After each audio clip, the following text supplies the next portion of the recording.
আজকে আমি postal ballot হাতে পেয়েছি। সো কিভাবে প্রবাস থেকে ভোট দিবেন সেটাই দেখাবো। ওকে, ত্রয়োদশ জাতীয় সংসদ নির্বাচন করার পরে এরকম একটা ঘোষণাপত্র পাবেন। আর হইল এই তো একটা পোস্টাল ব্যালট পাইবেন। এখানে সব এমপি নির্বাচনের সব প্রতীক দেওয়া আছে।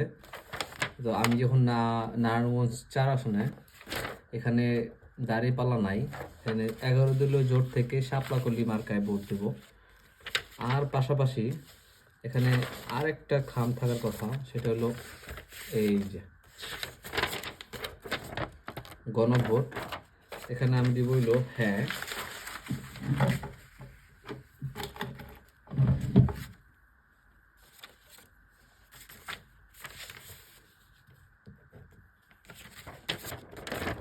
গণভোটে হ্যাঁ, এবং পোস্টাল ব্যালটে দাঁড়িপাল্লা যেহেতু নাই, আমি দিব হইল শাপলাকলি।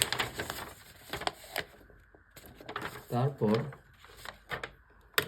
প্রথমে এই ব্যালটটি বাজ করব এবং এই ব্যালটটি বাজ করে সাদা খামের মধ্যে ঢুকাবো। ওকে, সাদা খামের মধ্যে ঢুকিয়ে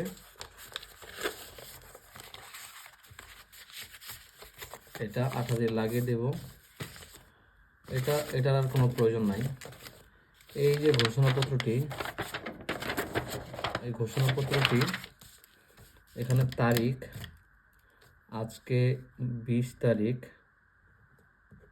জানুয়ারি 2026 এবং স্বাক্ষর এখানে নাম। ওকে,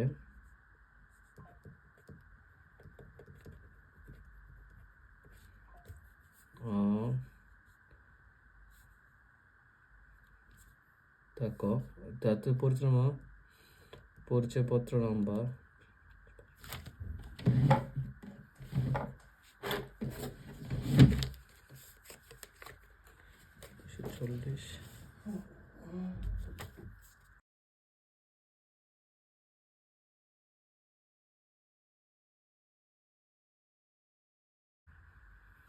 এবং স্বাক্ষর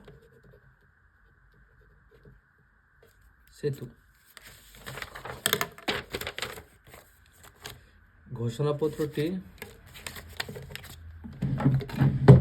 এবং দুটা ব্যালট একসাথে করে এই খামের মধ্যে ঢুকাবো এবং এটা আঠা দিয়ে লাগিয়ে দেব। That's all. তারপর এটা পোস্ট অফিসে নিয়ে জমা দেব। কোনো টাকা লাগবে না, কিছুই লাগবে না। জমা দেওয়ার পরে এটা চলে যাবে বাংলাদেশে আমার নারায়ণগঞ্জ 4 আসনে।